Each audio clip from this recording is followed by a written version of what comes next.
Gabriel Morin, ici, présent. Ah, tu me présentes moi? Ouais, Ok. Gabriel Morin, auteur et interprète. Moi, je suis qui? David Strasbourg, comédien et metteur en scène. Yes. C'est lui. Et on est les deux fondateurs, co-directeurs de la compagnie de création de théâtre Le Complexe.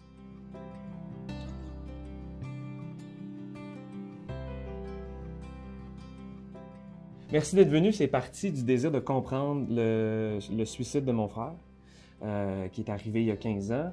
Puis c'est dans le but d'essayer de comprendre le phénomène, pourquoi il a fait ça, puis de transformer ça aussi en un objet artistique porteur de sens et de beauté qui pouvait me permettre de transmettre, de faire sortir quelque chose, puis de peut-être transmettre un message plus positif. Puis ça s'est transformé en un désir de détabouiser ce sujet-là. Détabouiser. Ça se dit-tu? Ça doit se dire. On se comprend tous, hein? Parfait. Détabou, ok. Ah, regarde, détabouiser. Ok. Puis de prendre une parole claire sur le phénomène du suicide dans une pièce de théâtre. Ouais. Dans un moment où, tu sais, c'est pas à la télé, c'est pas dans les journaux, on est dans 1h30 ensemble, dans le noir, on partage quelque chose, il n'y a pas de téléphone, il va se passer quelque chose, il va y avoir un échange, un vrai partage ici maintenant sur un sujet pas évident. Puis avec l'écriture de Gabriel, qui est très drôle, très sensible et très touchante en même temps, ben ça donne de quoi de... Je pense qu'on touche la cible. Moi, j'avais comme désir, vu que j'allais aborder le suicide de mon frère dans une pièce de théâtre, j'avais comme besoin d'aller faire de la recherche documentaire un peu. Tu sais, je me disais, il faudrait que je parle à des spécialistes. Parce que c'est pas n'importe quel sujet. Tu sais, c'était comme... la pièce parle des impacts du suicide de mon frère sur ma vie, mais elle questionne aussi le sujet du suicide dans sa globalité comme phénomène social. Fait que je m'étais dit, ça serait peut-être intéressant de parler à des gens, des experts. Comment on fait pour transformer un sujet aussi sombre que ça en œuvre d'art? Comment on en parle sur scène de façon sécuritaire? On voulait pas se lancer là-dedans puis risquer de fragiliser un public ou on voulait vraiment... Ouais. Moi, il y a quelqu'un de ma famille qui travaille en prévention du suicide. Puis quand cette personne-là a su que j'écrivais une pièce sur le suicide de mon grand frère, puis sur les impacts de tout ça sur ma vie, elle m'a mis en garde par rapport à l'effet de contagion, qui était quelque chose que j'ignorais.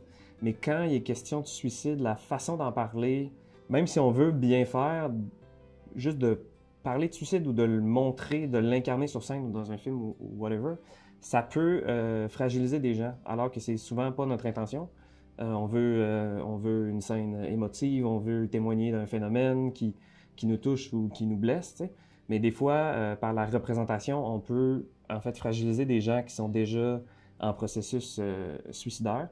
Ça, je savais pas ça, qu'il y avait cet effet-là un peu pervers, tu sais.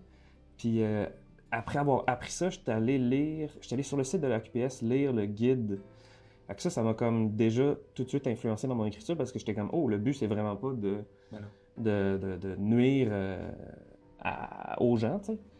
Puis en même temps, c'était d'être capable d'aller chercher toute la liberté possible là-dedans sur comment aborder le sujet frontalement. Tu sais, c'est un sujet qui est confrontant, fait qu'on veut pas tourner autour du pot non plus. Si les gens se déplacent pour voir cette pièce-là, c'est parce que à quelque part, ils veulent en entendre parler, puis sans détour, puis parce qu'on sait que ça peut faire du bien. Puis le théâtre est là pour ça aussi, là, pour confronter ou déranger, puis nous amener à vivre quelque chose. Donc, je pense qu'on veut retirer quelque chose qui nous a brassés. Tu sais. On a essayé de faire une pièce sécuritaire avec un sujet qui peut ne pas l'être. Puis dès le départ, les moyens qu'on a utilisés, ça a été premièrement une adresse directe au public. Gabriel parle direct, il n'y a pas de quatrième mur. Gabriel parle à son public. Il y a un côté un peu stand-up, humour. Il va vraiment aller leur parler directement dans les yeux. Il va leur poser des questions. Les gens parfois répondent, m'élever et tout. Fait que déjà là, on crée cet espace-là sécuritaire où, OK, on est tous ensemble. On peut se permettre de répondre à des questions parfois drôles, parfois un petit peu plus touchées.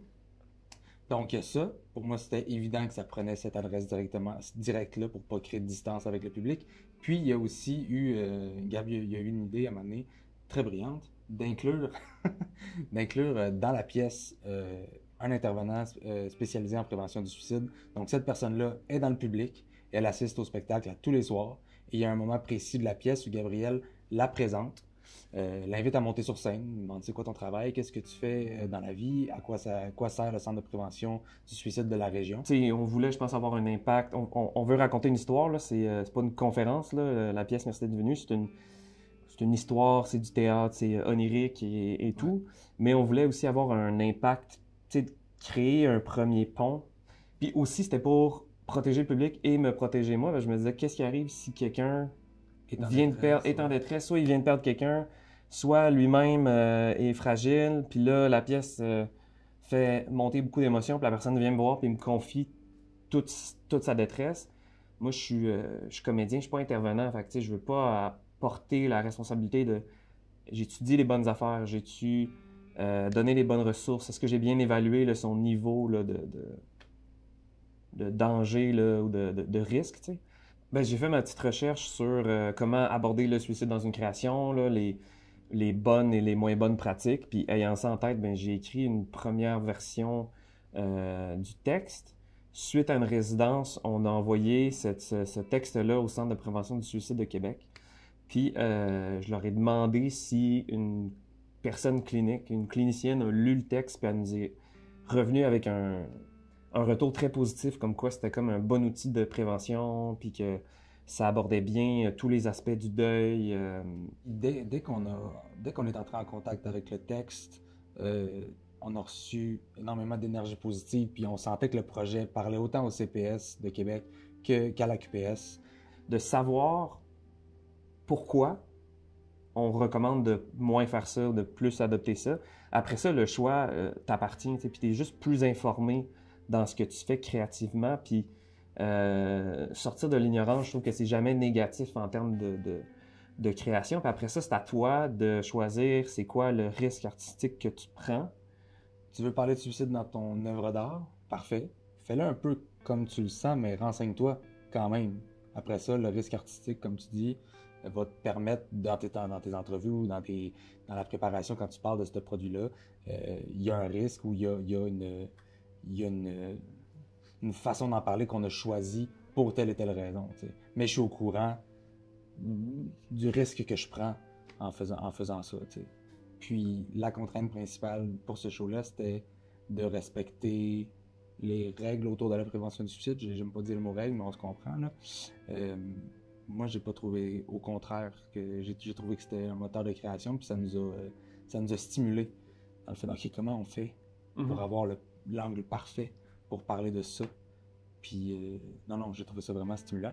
Puis je pense que quand c'est fait avec sensibilité puis écoute, ça peut se faire facilement.